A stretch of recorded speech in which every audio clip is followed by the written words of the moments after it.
ଯେତେବେଳେ ଚାହିଁବେ ସେ ମହିଳା ତୁମକୁ ଦବ। ମିଳନ ପାଇଁ ହାତ ଧରିକି ରୁମ୍କୁ ଡାକିବ। ଆଜି ରାତିରେ ବିଛଣାରେ ଶୋଇକି ଏହି ମନ୍ତ୍ରକୁ 3 ଥର ପଢ଼ି ଦିଅନ୍ତୁ। ତାପରେ ଦେଖିବେ କିପରି ସେ ମହିଳା ନିଜେ ତୁମକୁ ଫୋନ୍ କରିବ, ଘରକୁ ଡାକିବ, ଯାହା ଚାହିଁବେ ତାହା କରିବ। ଯଦି ଆପଣ କେଉଁ ଝିଅକୁ ପଟେଇବାକୁ ଚାହୁଁଛନ୍ତି, ପଡ଼ିଶା ଘର ସୁନ୍ଦରୀ ଭାଉଜ ଆଡ଼କୁ ଆକର୍ଷିତ ହେଉଛନ୍ତି, କିନ୍ତୁ ଯେତେ ଚେଷ୍ଟା କଲେ ମଧ୍ୟ ସେ ଝିଅକୁ ପଟେଇ ପାରୁନାହାନ୍ତି, ତାକୁ ନିଜର ମନ କଥା କହିପାରୁନାହାନ୍ତି, ଆଉ ଆପଣ ଚାହୁଁଛନ୍ତି କି ସିଏ ନିଜେ ଆସି ଆପଣଙ୍କୁ ଭଲ ପାଉଛି ବୋଲି କହୁ, ପଡ଼ିଶା ଘର ଭାଉଜ ହାତ ଧରିକି ରୁମ୍କୁ ଡାକୁ, ଆପଣଙ୍କର ସବୁ ଇଚ୍ଛା ପୂରଣ କରୁ, ତେବେ ଆଜିର ଏହି ଭିଡ଼ିଓଟି ଆପଣଙ୍କର କାମରେ ଆସିବ। କାରଣ ଆଜିର ଏହି ଭିଡ଼ିଓଟିରେ ମୁଁ ଆପଣଙ୍କ ପାଇଁ ଏମିତି ଏକ ମହା ଶକ୍ତିଶାଳୀ ବଶୀକରଣ ନେଇ ଆସିଛି, ଯାହାକୁ ଆପଣ କରିଦେଲେ ନିଜ ପସନ୍ଦର ସୁନ୍ଦରୀରୁ ସୁନ୍ଦରୀ ଝିଅକୁ ମୁହୂର୍ତ୍ତକ ଭିତରେ ପଟେଇ ପାରିବେ।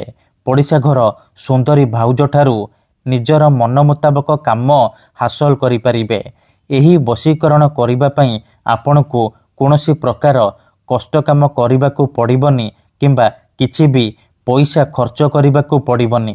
କେବଳ ଯେତେବେଳେ ଆପଣ ରାତିରେ ଶୋଇବା ପାଇଁ ଯିବେ, ନିଜ ବିଛଣାରେ ଶୋଇକି ଏହି ଗୋଟିଏ ମନ୍ତ୍ରକୁ 3 ଥର ପଢ଼ିଦେବେ।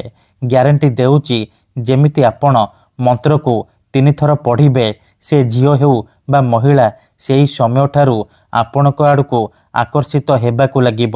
ରାତି ଦିନ ଆପଣଙ୍କ କଥା ଭାବିବ। ଯେପର୍ଯ୍ୟନ୍ତ ଆପଣଙ୍କୁ ଦେଖିନି, ଆପଣଙ୍କ ସହିତ ସମ୍ପର୍କ ରଖିନି, ସେ ଖାଲି ଛଟପଟ ହେବ। ନମସ୍କାର ଫ୍ରେଣ୍ଡସ୍, ଓଡ଼ିଆ ଫଣ୍ଡା ଚ୍ୟାନେଲକୁ ଆପଣମାନଙ୍କୁ ସ୍ୱାଗତ। ଆଜିର ଏହି ଭିଡ଼ିଓଟିରେ ମୁଁ ଆପଣଙ୍କୁ ଶିଖେଇବି ଝିଅ ପଟେଇବା ପାଇଁ ବଶୀକରଣ ବିଦ୍ୟା, ନାରୀ ମୋହିନୀ ବଶୀକରଣ ବିଦ୍ୟା, ଯାହାକୁ ପ୍ରୟୋଗ କରି ଆପଣ କେଉଁ ବି କୁଆଁରୀ ଝିଅ ବା ବିବାହିତା ମହିଳାକୁ ଅତି ସହଜରେ ନିଜ ବଶରେ କରିପାରିବେ, ତାକୁ ପଟେଇ ପାରିବେ।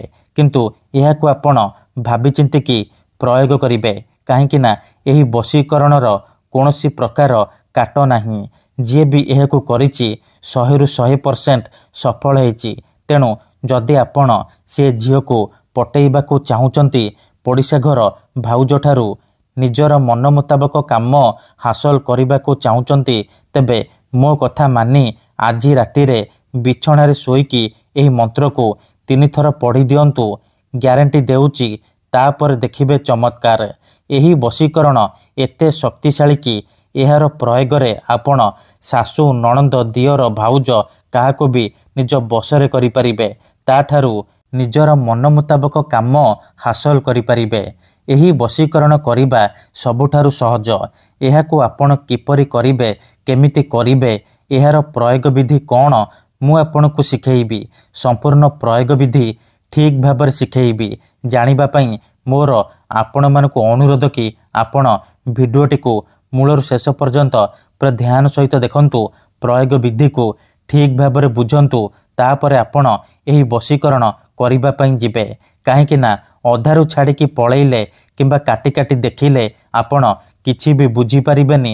ପରେ କମେଣ୍ଟ କରିବେ, ଗୁରୁଜୀ ଆପଣଙ୍କର ବଶୀକରଣ କାମ କରୁନି। ତେଣୁ ମୋର ଆପଣମାନଙ୍କୁ ଅନୁରୋଧ କି ଆପଣ ଭିଡ଼ିଓଟିକୁ ଶେଷ ପର୍ଯ୍ୟନ୍ତ ଦେଖନ୍ତୁ।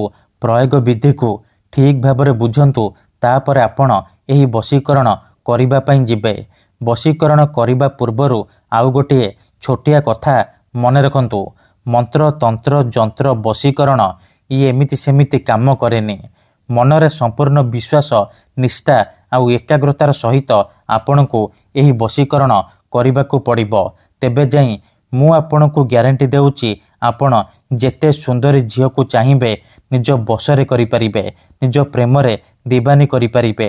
ତେଣୁ ଯଦି ଆପଣ ସୁନ୍ଦରୀରୁ ସୁନ୍ଦରୀ ଝିଅକୁ ପଟେଇବାକୁ ଚାହୁଁଛନ୍ତି, ପଡ଼ିଶା ଘର ସୁନ୍ଦରୀ ଭାଉଜକୁ ପଟେଇବାକୁ ଚାହୁଁଛନ୍ତି, ତେବେ ମୋ କଥା ମାନି ଆଜି ରାତିରେ ବିଛଣାରେ ଶୋଇକି ଏହି ମନ୍ତ୍ରକୁ 3 ଥର ପଢ଼ି ଦିଅନ୍ତୁ।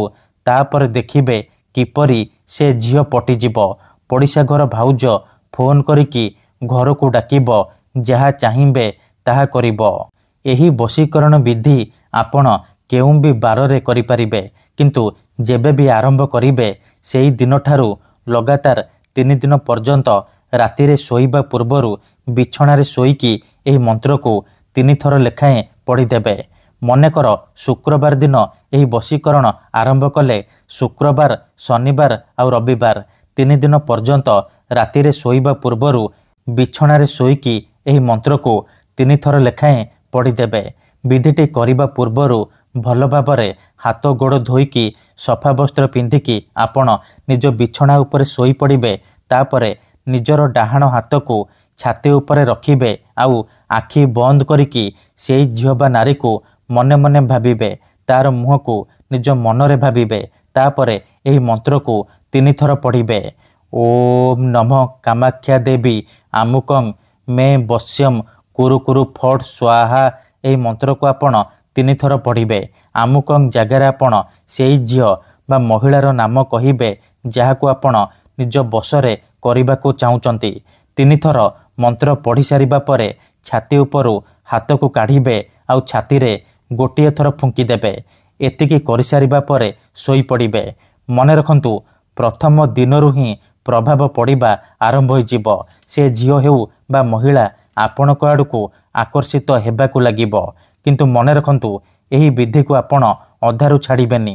ଲଗାତାର 3 ଦିନ ପର୍ଯ୍ୟନ୍ତ ରାତିରେ ଶୋଇବା ପୂର୍ବରୁ ବିଛଣାରେ ଶୋଇକି ଏହି ମନ୍ତ୍ରକୁ 3 ଥର ଲେଖାଏଁ ପଢ଼ିଦେବେ।